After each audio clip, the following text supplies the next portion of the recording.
Ahora te aparece.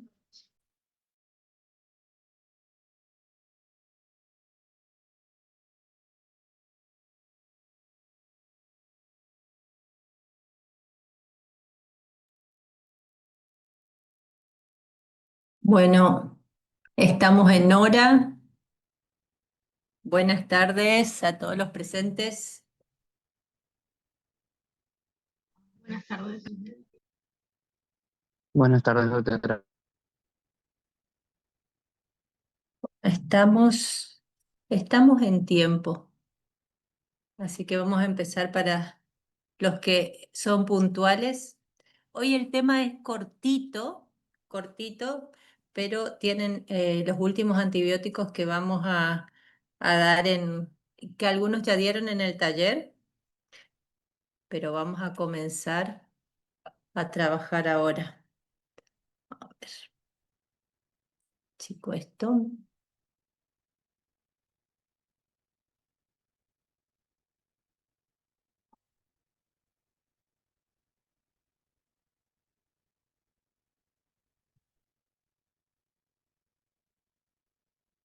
Bueno, hoy entonces vamos a trabajar los últimos antibióticos que dijimos quedan. Clindamicina, del grupo de las lincosamidas, metronidazol, del grupo de los imidazoles y dentro de este grupo de los nitroimidazoles, fluoroquinolonas, del grupo de las quinolonas, y tetraciclina, del grupo de las tetraciclinas.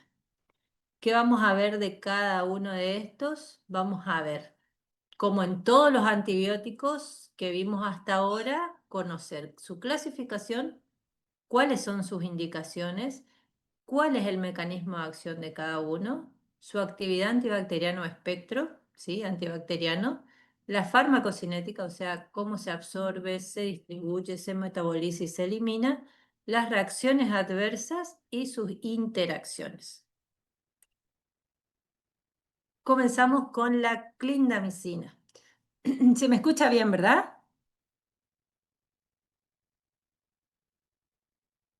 Sí, doctora. Sí, doc. Bien. Cualquier cosita y cualquier consulta que no se me escuche, me avisan, por favor. La clindamicina está dentro del grupo de las lincosamidas junto con la lincomicina.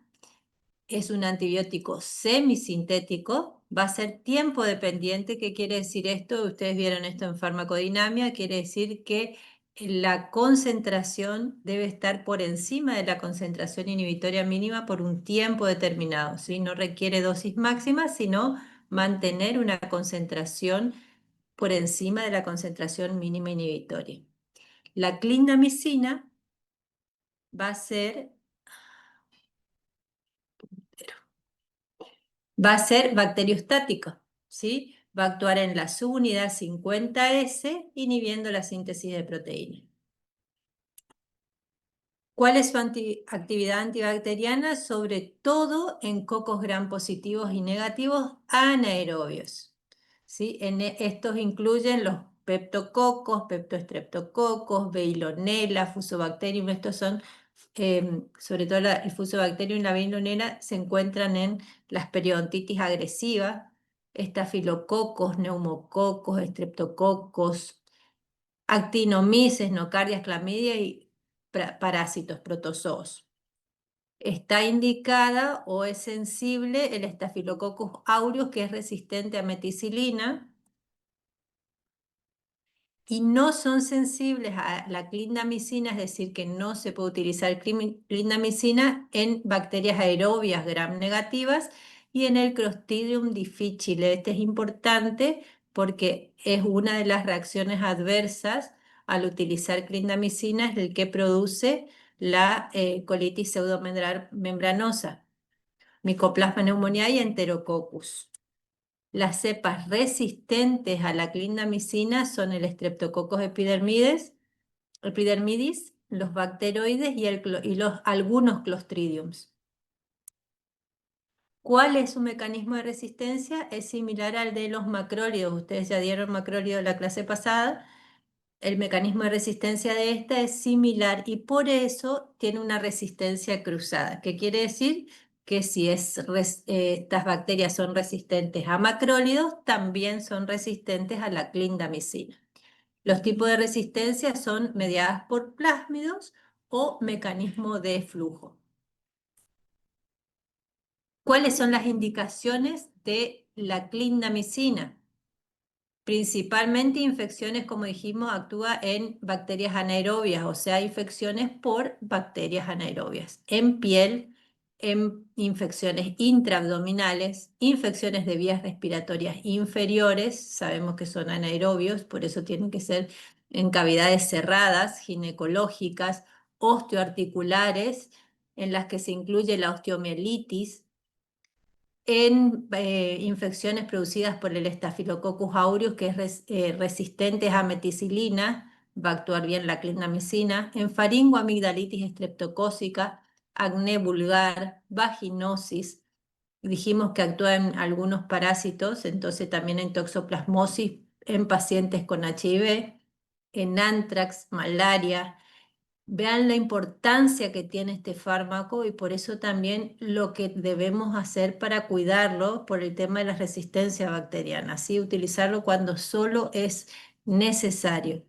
Se utiliza también la clindamicina en odontología para profilaxis de endocarditis bacteriana y en pacientes alérgicos a betalactámicos. ¿Cuándo está contraindicada? En antecedentes de colitis pseudomembranosa, como dijimos. Este antibiótico no actúa en el Clostridium difficile, entonces puede generar esta colitis pseudomembranosa y colitis ulcerosa que son potencialmente fatales, ¿sí? Son reacciones adversas graves. Hay en pacientes con hipersensibilidad al grupo, a las lincomicinas, y en embarazo o lactancia hay que evaluar el riesgo-beneficio. ¿Cuáles serían las precauciones? En trastornos gastrointestinales, ¿sí? En pacientes con alteraciones a nivel gastrointestinal y en dermatitis atópica, porque la colonización bacteriana, sobre todo del Clostridium, es más frecuente en esta población. En personas mayores, porque son más vulnerables a padecer colitis pseudomembranosa. En trastornos hepáticos, porque es un fármaco que genera hepatotoxicidad. En el asma bronquial, no en sí por su mecanismo de acción, sino por los componentes, los excipientes de las cápsulas. La cápsula viene con tartrazina, que es un alergeno, entonces hay que reconocer y ver que los excipientes que tenga el producto no contenga tartrazina, que es un alergeno. Insuficiencia hepática, porque no es necesario, en la insuficiencia hepática no es necesario modificar la pauta posológica, solo en casos graves, y en insuficiencia renal podría aumentar la semivida de eliminación, entonces en este caso sí habría que ajustar la dosis.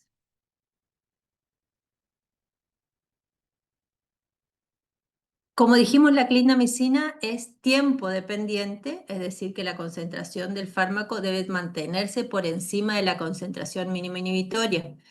Viene en presentaciones orales y por vía intravenosa, también vía intramuscular. La aplicación por vía intravenosa es hospitalaria, es una aplicación lenta que debe durar por lo menos 60 minutos, una hora, con una velocidad de 30 miligramos por minuto. Viene en inyectables, como ven, viene en sal, siempre vienen en fosfato, entonces viene la clindamicina de fosfato y por esto está contraindicado en niños porque su presentación trae alcohol. En cuanto a la vía oral, vienen en comprimidos de 150, 300 y 600 miligramos que deben administrarse cada 8 horas por 7 días. El máximo es 1800 miligramos día, o sea, de 600 miligramos cada 8 horas, ¿sí? Ese es el máximo de posología. Depende de la gravedad de la infección. Por eso generalmente la administración es de 300 miligramos cada 8 horas por 7 días. En profilaxis, esto sería tratamiento, ¿sí?, de infecciones, y para profilaxis se da 600 miligramos una hora antes de la intervención como dosis única. En presentaciones orales viene como sal de clorhidrato, clorhidrato de clindamicina viene de 300 y de 600 miligramos. Acá hay como las presentaciones comerciales, vienen en cápsulas de 16 comprimidos, 16 cápsulas y 24 cápsulas. ¿Cuál es la farmacocinética? Se absorben bien y completo por vía oral, no es afectada su absorción por el alimento, se distribuye ampliamente en todos los tejidos, tiene buena difusión intracelular, esto es importante. Hay concentraciones elevadas en tejidos de difícil acceso, sobre todo en hueso, líquido sinovial, bilis, interior de abscesos, atraviesa la barrera placentaria, pero no atraviesa la hematoencefálica cuando está sana. Sí, si hay inflamación. No se altera en pacientes con obesidad, o sea, se mantiene la dosis en pacientes obesos. En cuanto a la unión a proteína, tiene un alto nivel de unión a proteínas, un 92%, y una semivida de 3 horas que, como en todos los fármacos, se aumenta en insuficiencia renal o hepática. Un metabolismo hepático y eliminación renal a un 10% de manera inalterada, o sea que se mantiene activo. También se elimina por bilis y por leche materna. Por esto hay que tener cuidado en pacientes lactantes, en mamás con bebés lactantes. ¿Cuáles son las reacciones adversas? En general es bien tolerado. Siempre se debe administrar con un vaso con mucha agua para evitar la ulceración esofágica. Esto es algo que hay que indicar siempre, sobre todo en la mayoría de los comprimidos de administración oral. A nivel gastrointestinal va a haber náuseas, vómitos, diarrea, sabor metálico. Colitis pseudomembranosa, que es la reacción adversa más importante, ¿sí? Debido a que barre con la microbiota o el microbioma y aumenta la proliferación de esta bacteria que no es sensible. Reacciones alérgicas como prurito, eritema, ardor, exfoliación de la piel y el más grave, shock anafiláctico. Las reacciones adversas a nivel de la sangre son tromboflebitis, agranulocitosis, neutropenia. Hepáticas son más raras, pero puede generar ictericia. Y en aplicaciones a nivel intramuscular, en el sitio de punción puede generar abscesos o induración o irritación en ese lugar. ¿Cuáles son las interacciones de la clindamicina? Como comparten el sitio de unión con macrólidos y el cloranfenicol, no deben administrarse de manera conjunta. También tienen una acción de bloqueo neuromuscular, entonces hay que tener mucha precaución con la interacción con los bloqueadores neuromusculares. Y como siempre, como tiene metabolismo hepático, hay que evitar la administración conjunta con inhibidores o inductores del citocromo P450.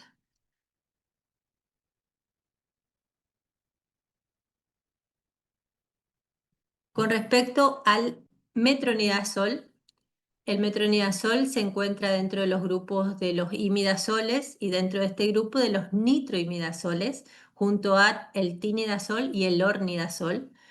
Nosotros, de importancia odontológica, está el metronidazol, es dosis dependiente, es un fármaco bactericida, es decir, que va a producir la lisis de la bacteria, inhibiendo la síntesis de ADN bacteriano.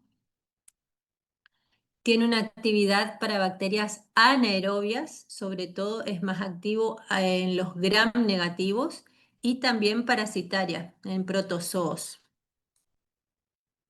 Las indicaciones terapéuticas del metronidazol son para tratamiento de parasitosis, infecciones por anaerobios, sobre todo infecciones óseas, articulares, para la colitis pseudomembranosa producida por la clindamicina, ¿sí? O otras colitis pseudomembranosas, porque el Clostridium difficile es sensible al metronidazol.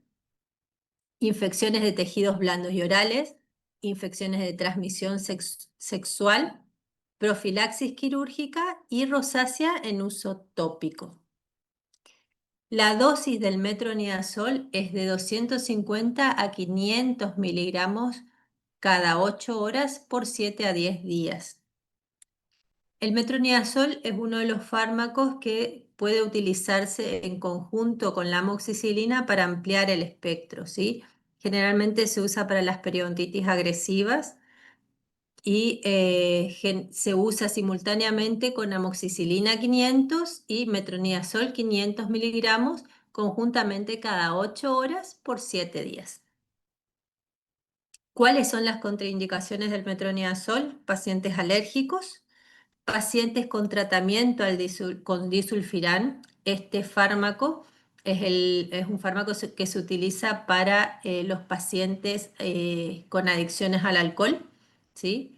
Entonces, en estos pacientes sí se necesita utilizar el metronidazol, por lo menos el disulfiram no se tuvo que haber utilizado por lo menos 2 semanas antes, ¿sí? Igualmente tiene reacciones con el alcohol, justamente este efecto antabús genera el alcohol. El síndrome de Cockayne, también en pacientes con síndrome de Cockayne, es un síndrome que genera un envejecimiento precoz en embarazo y en lactancia. La farmacocinética del metronidazol se absorbe rápido y completamente por vía oral. Se distribuye ampliamente con una difusión intracelular. Hay concentraciones elevadas en líquido cefalorraquídeo, en tejido cerebral, en hueso, en fluido gingival, en saliva, por eso es tan importante para eliminar todas las bacterias anaerobias de estos tejidos. También se encuentra en grandes concentraciones en bilis, leche materna, abscesos hepáticos, en líquido seminal, en secreciones vaginales, en placenta y circulación fetal. Tiene una biodisponibilidad de 90%, baja unión a proteínas y una semivida de 8 horas. Se metaboliza a nivel hepático, genera metabolitos tanto activos como tóxicos de un 60-80% y también tiene un metabolismo biliar en menor medida, pero es bastante importante, hasta 15%. La eliminación justamente también es renal, principalmente un 60-80% y biliar en un 6-15%. Dentro de las reacciones adversas, generan reacciones alérgicas, alteraciones gastrointestinales, por eso es importante ingerirlos con alimentos.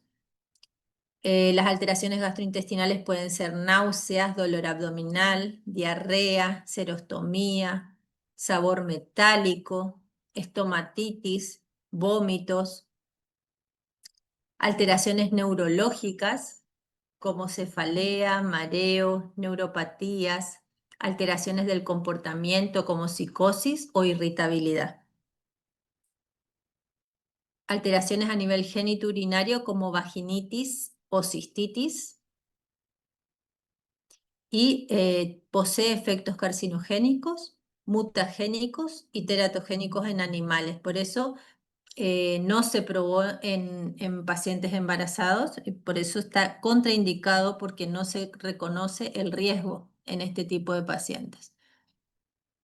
El metronidazol hay que tener mucho cuidado con su interacción con el alcohol. Dentro de las indicaciones, si se van a utilizar metronidazol en el tratamiento, no debe consumir alcohol, ¿sí? Por el efecto disulfiram o antabús que genera esta asociación. Este efecto le genera náuseas, vómitos, taquicardia, malestar general, síntomas neurológicos. Entonces se debe evitar el consumo simultáneo de metronidazol con alcohol. A su vez, los antiácidos van a disminuir la absorción del metronidazol, entonces en general no hay que consumirlos con antiácidos. Van a inhibir el metabolismo de warfarina, de ciclosporina, fenitoína y carbamazepina. ¿Sí? El metronidazol en sí es un inhibidor metabólico. La prednisona, que es un glucocorticoide, y el fenobarbital van a disminuir los niveles plasmáticos de metronidazol y por ende van a disminuir su eficacia. El metronidazol va a potenciar los efectos tóxicos del litio. El litio se utiliza para pacientes con bipolaridad y disminuye el efecto terapéutico de la vacuna BCG. Entonces hay que evitar el uso simultáneo de vacuna con metronidazol. Las quinolonas son quimioterápicos, ¿sí? Dosis dependiente también.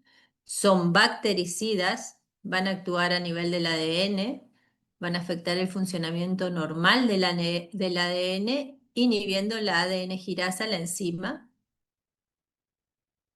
Dentro de las quinolonas tenemos las de primera generación, que están solo indicadas y reservadas como antisépticos urinarios, ¿sí?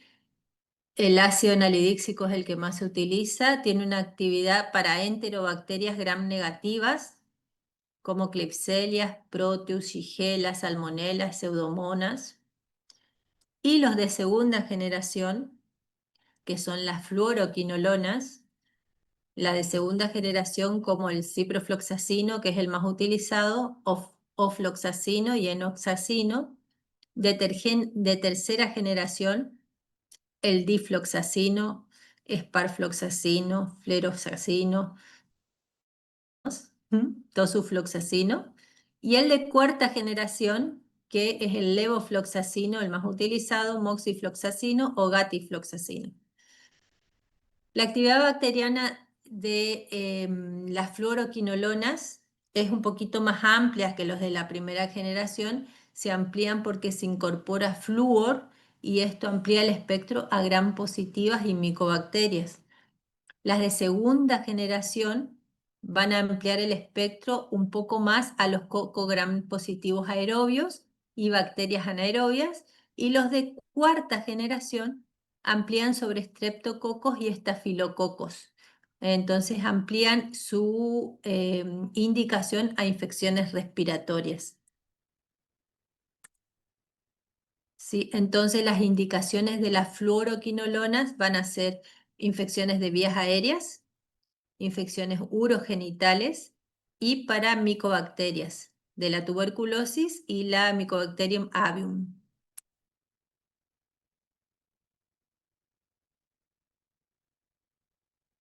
La actividad antibacteriana de las fluoroquinolonas, como dijimos, es de amplio espectro. Son las que de segunda, tercera y cuarta generación.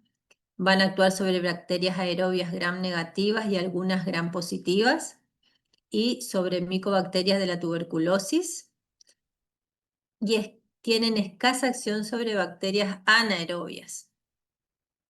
Su mecanismo de resistencia es la mutación del gen que codifica las ADN girasas y alteraciones de las porinas, generando esas bombas de flujo, de expulsión del fármaco. Generalmente las cepas mutantes de Pseudomonas aeruginosas tienen esta bomba de flujo. No existe resistencia cruzada entre las quinolonas de primera generación, que son los antisépticos urinarios, con las de segunda generación. Es decir, que si son resistentes a los de primera generación, podemos utilizar los de segunda generación, que no vamos a tener problema. Entonces, ¿para qué están indicadas las fluoroquinolonas?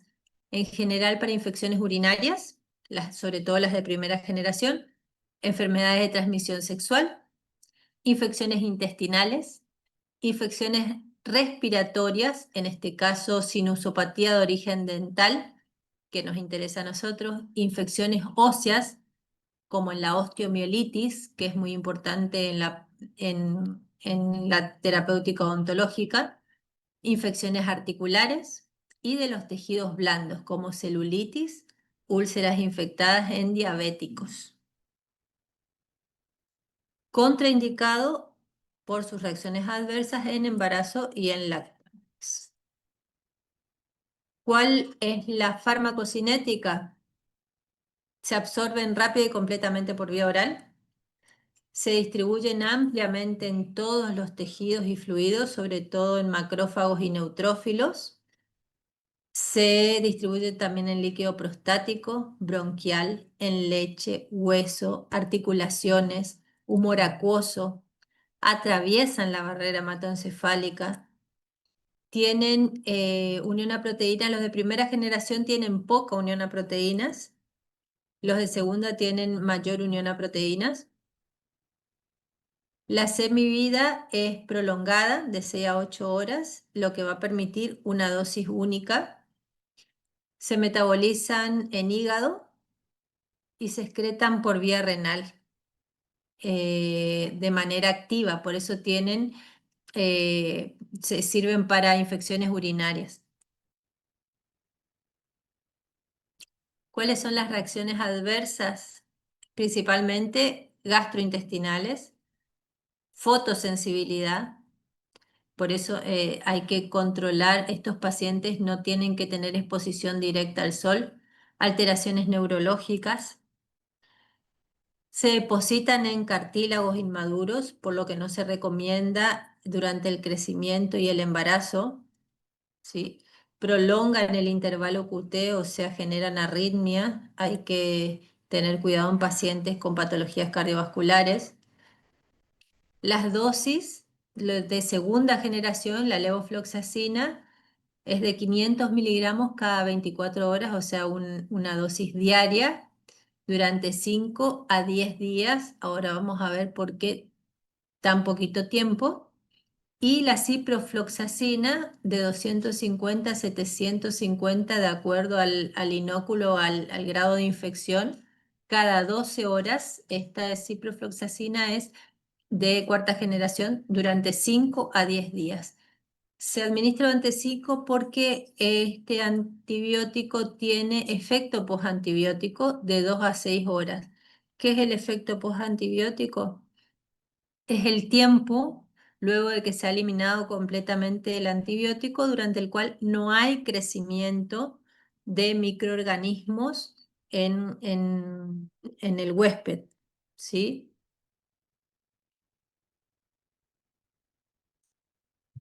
Dentro del último grupo, que es las tetraciclinas, con esto terminamos fluoroquinolonas, sí. Las tetraciclinas son el último grupo, no es utilizado en odontología, pero sí debemos conocer a las tetraciclinas por las reacciones adversas que generan, que son de interés odontológico, ¿sí? Son antibióticos dosis dependiente. Doc, disculpe, ¿será que puede Sí, poner la imagen anterior que quería ver algo de la sí. tetra? ¿Fluoroquinolonas? Sí, ahí está, Doc. Gracias. ¿Ya está? ¿Qué necesitabas? Sí, sí, no, quería sacar una foto, Doc. Bien, igualmente esto yo se lo voy a dar a la doctora y lo van a tener subido en el aula, así que no se preocupen por eso. Esto yo lo entrego y va a estar subido en el aula, o se los paso a las preceptoras y ellas se los pasan por WhatsApp. Así que cualquiera de las Bueno, dos Doc, opciones van a tener este material. Por eso yo siempre les hago los Power bastante cargaditos, como verán, como para que tengan una base resumida de las cosas más importantes que tienen que conocer de cada fármaco. muchas gracias, doctora. Bien, y dentro de las tetraciclinas, que es el último grupito, son dosis dependientes, van a inhibir la unidad 30S, es bacteriostático, ¿sí? Inhibe la síntesis de proteína al inhibir la unidad 30S. Se clasifican en las de origen natural y las que nos interesan a nosotros, las semisintéticas, que son las tetraciclina y la doxiciclina. Dentro de la actividad antibacteriana son de amplio espectro, actúan sobre cocos gram positivos y negativos, sobre bacilos gram positivos, aerobios y algunos anaerobios, y anaerobios facultativos. También van a actuar sobre actinomyces, propionobacterium, espiroquetas, micoplasmas, clamidias, rickettsias, protozoos. Como ven, es de súper amplio espectro. Streptococcus pyogenes, Pneumoniae, aureus y Staphylococcus epidermides. Su mecanismo de resistencia es la bomba de flujo. Tienen resistencia menor en doxiciclina, o sea, la doxiciclina genera menor resistencia. Las bacterias no generan resistencia a la doxiciclina y minociclina. Mejora el acceso al ser más liposolubles estos dos fármacos, van a mejorar el acceso al... Bueno, aumenta la resistencia a las tetraciclinas el uso indiscriminado de este fármaco en el feedlot, ¿sí? En el crecimiento de animales. Por eso hay aumento de resistencia a tetraciclinas actualmente, ¿sí? ¿Cuáles son las indicaciones? La brucelosis, el cólera, las clamidias, o sea, enfermedades de transmisión sexual, infecciones oculares y genitales por tracomatis, borreliosis, rickettsiosis, angiomatosis basilar, enfermedades de transmisión sexual como el granuloma inguinal o las gonocócicas, en piel para tratamiento del acné grave, pénfigo o rosácea. También eso es un fármaco alternativo para neumonía típica, para antrax, actinomicosis, tétanos, leptospirosis, sífilis o gastroenteritis. Está contraindicado en pacientes alérgicos, en embarazadas, lactantes y menores de 12 años, en lupus y en insuficiencia renal o hepática. Y ahora vamos a ver por qué. En general las tetraciclinas forman quelatos con minerales, ¿sí? Y esta es la gran complicación para sobre todo pacientes en crecimiento.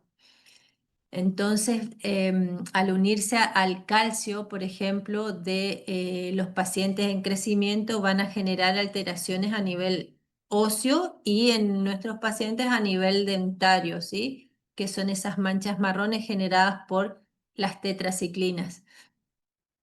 Dentro de las interacciones, entonces, van a disminuir la absorción por la formación de quelatos, los alimentos con calcio, como los lácteos, ¿sí? No hay que administrarse con lácteos porque van a disminuir la absorción de la tetraciclina, sales de calcio, magnesio, hierro, antiácidos con algún metal, mineral, bismuto, aluminio, calcio o magnesio, todo eso va a alterar la absorción de las tetraciclinas.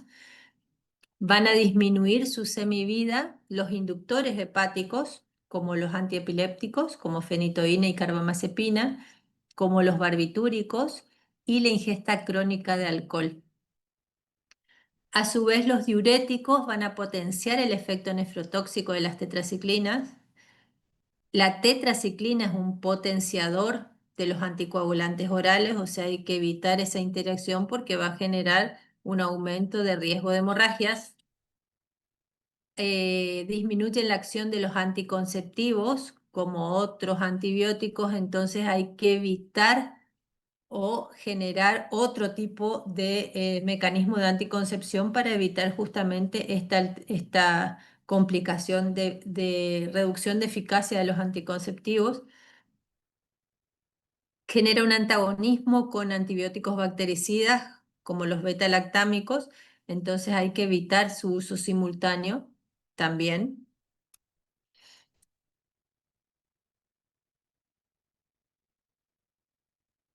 Dentro de la farmacocinética de las tetraciclinas, por vía oral se absorbe poco, de un 30 a un 90%, generalmente se absorbe en el intestino delgado. Se distribuye de manera amplia, ¿sí?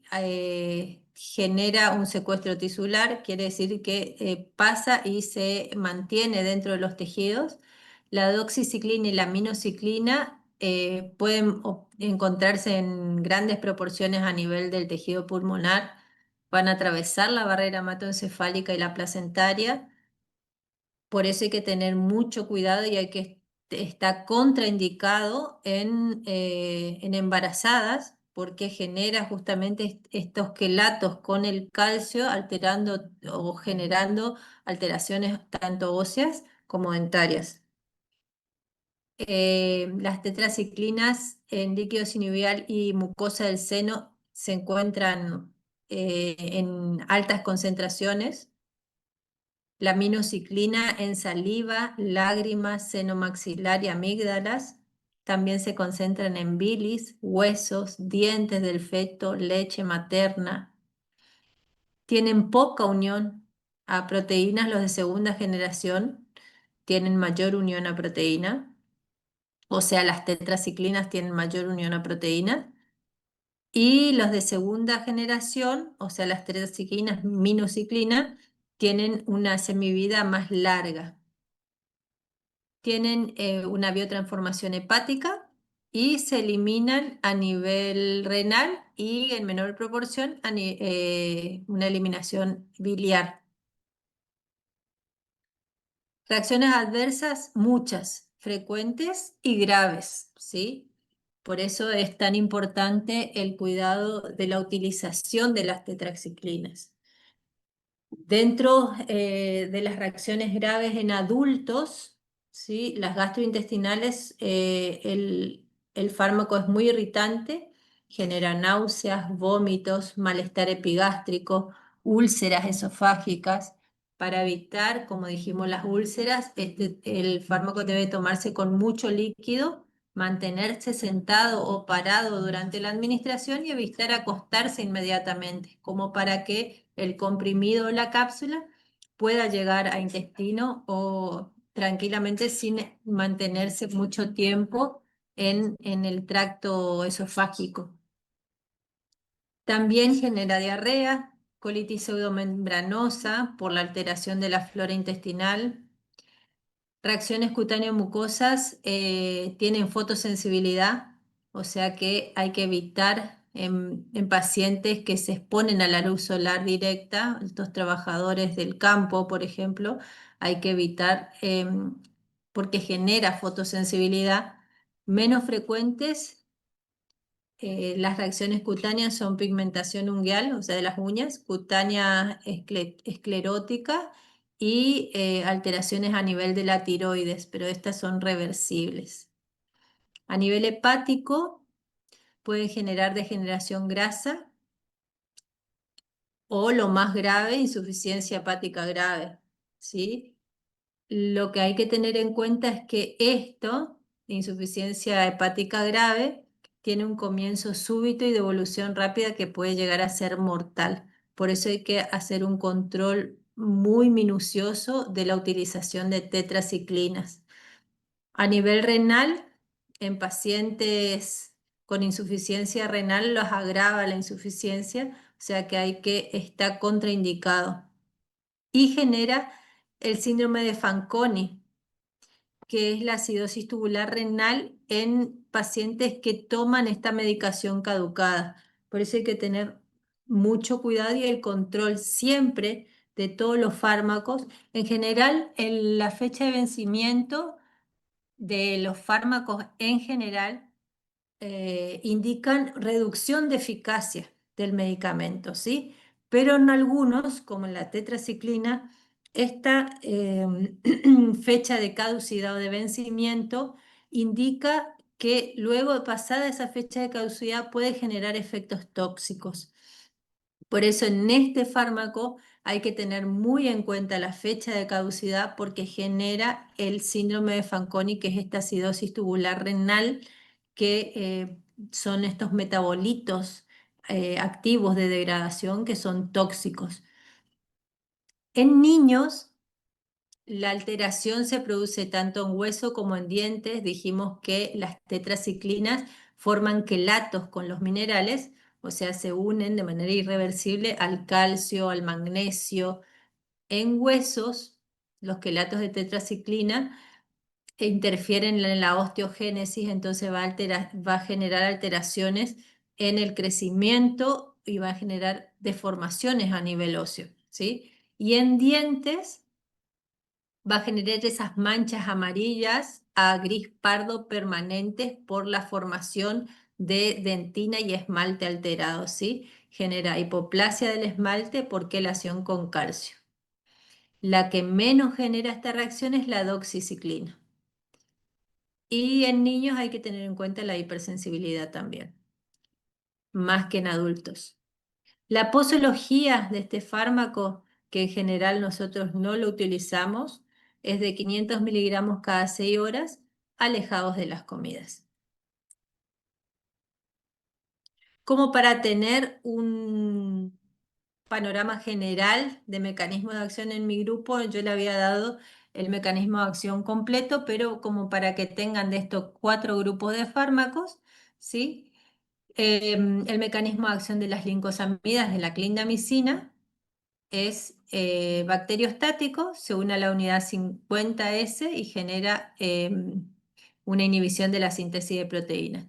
Las tetraciclinas también bacteriostáticos, actúan a nivel de la unidad 30S y dentro de las ¿sí? Quinolonas y nitroimidazoles, que son bactericidas, van a actuar en el ADN de la bacteria. Esto es como un panorama general de mecanismos de acción de los fármacos que dimos hoy. ¿Qué tenemos que recordar? El tratamiento farmacológico siempre es complementario en odontología al tratamiento odontológico. Este tratamiento odontológico va a incluir estas medidas quirúrgicas y locales que muchísimas veces son suficientes para el tratamiento y resolución de la patología. Siempre que utilizamos un fármaco tenemos que identificar el objetivo terapéutico. Esto lo que nos permite es ayudarnos a elegir el grupo de medicamento que nuestro paciente va a necesitar. Y para seleccionar el fármaco tenemos que tener en cuenta este diagnóstico, la dosis del fármaco que vamos a utilizar y la duración del tratamiento. ¿Sí? La dosis tiene que ser correcta, nunca subterapéutica porque aumenta el riesgo de resistencia bacteriana. Debe haber, en el control del tratamiento antibacteriano, debe haber remisión de mínimo 48 horas, ¿sí? Tiene que haber por lo menos una mejoría de este paciente, ¿sí? Para saber que estamos bien encaminados en nuestro diagnóstico y la elección de este fármaco. El tratamiento antibiótico debe ser mantenido al menos 7 días desde el inicio y por lo menos 3 días desde la remisión completa de la patología.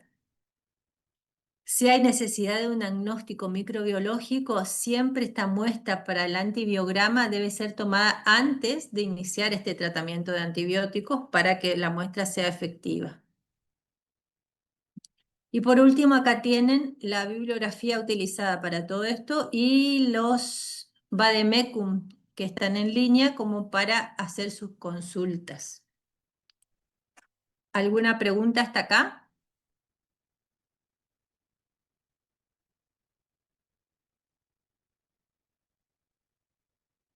¿Alguna pregunta?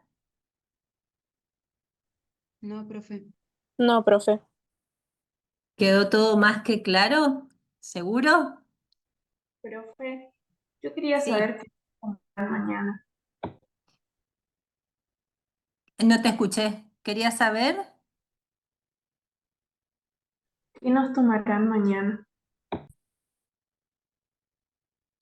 ¿Qué nos toman mañana? Eso, te escucho cortado, por eso. ¿Qué? Sí, En el cronograma están los temas, todos los temas dados, todos los temas que van a dar.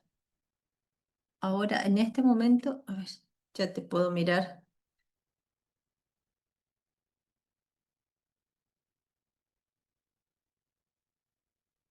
¿Alguna otra consulta?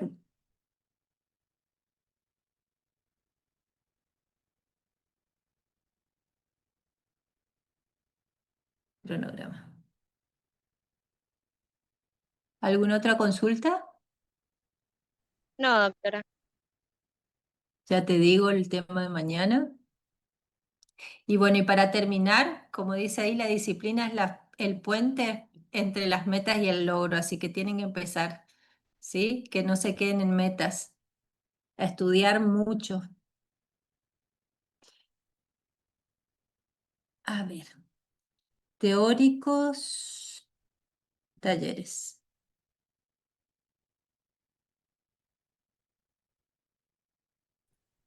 Profe, en el cronograma aparece macrólidos, clindamicina y no sé qué otro más. Sí, sí, es el que dieron los chicos del lunes. Tenemos macrólidos y estos que dimos hoy, el teórico de macrólidos y el teórico de hoy, tienen para mañana.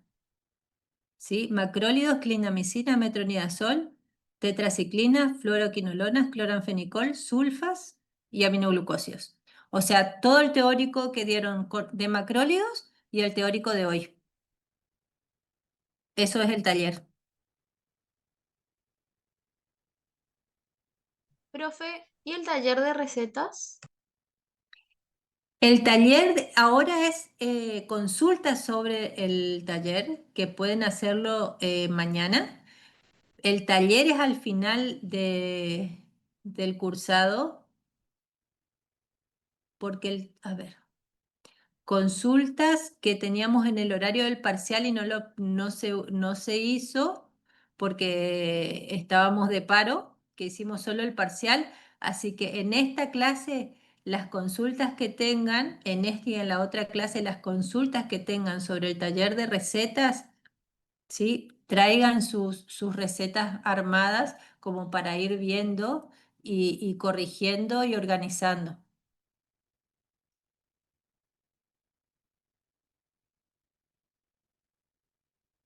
Ah, bueno, profe, gracias.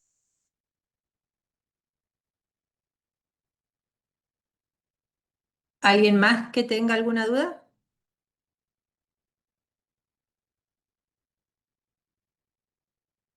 ¿Nada más? Bueno, con esto No, profe. entonces finalizamos el teórico y nos vemos mañana si Dios quiere.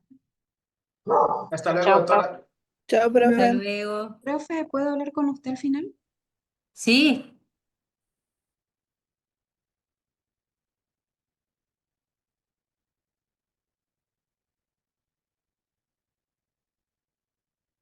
podés hablar, ¿eh? No, porque están los chusmas todavía acá.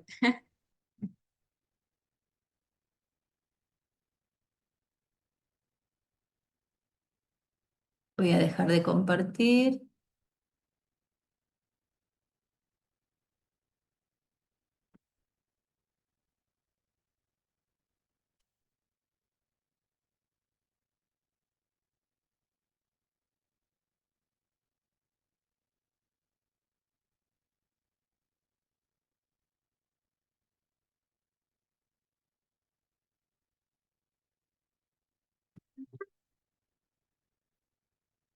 Profe, yo le Sí, quería comentar, eh, sí, yo no puedo asistir mañana porque estoy con certificado médico. sí. Usted es mi profe, digamos. Sí, sí, sí, te veo, sos Dugo, sí. No, le quería avisar eso. Yo no sé si usted me puede dar algún correo suyo para mandarle. Igual tienen tiempo por el tema del taller de recetas. Ujú. Este no es el taller final, o sea, esto es una previa para consultas, para ver que estén bien encaminados, como para poder hacer el taller final, que es como el cierre de todo el cursado y que se hace con evaluación al final del cursado, ¿sí? Esto es como una etapa previa, por eso podés hacerlo mañana o la clase de siguiente. Los chicos del lunes me la van a traer el próximo lunes, o sea que ustedes pueden hacerlo el próximo viernes también. Claro, profe. Yo es más que nada para avisarle y eso porque creo que hasta el momento estoy con promoción, digamos. Sí, el gran tema es si vos estás promocionando el tema de las faltas. Eso hay que ver. Igual justificala y vemos. Porque yo creo que en este reglamento todavía es 100% de asistencia.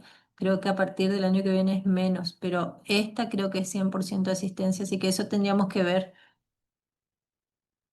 Bueno, profe, sí, sí. Le presento entonces. No sé si usted quiere que yo Sí. le mande mi justificativo No, al no hay correo. problema, lo vemos, no esta clase que vos no vas a asistir, sino la que viene. Bueno, profe, dale. Gracias. Disculpe que No, le no hay haya... por qué. No, no hay por qué.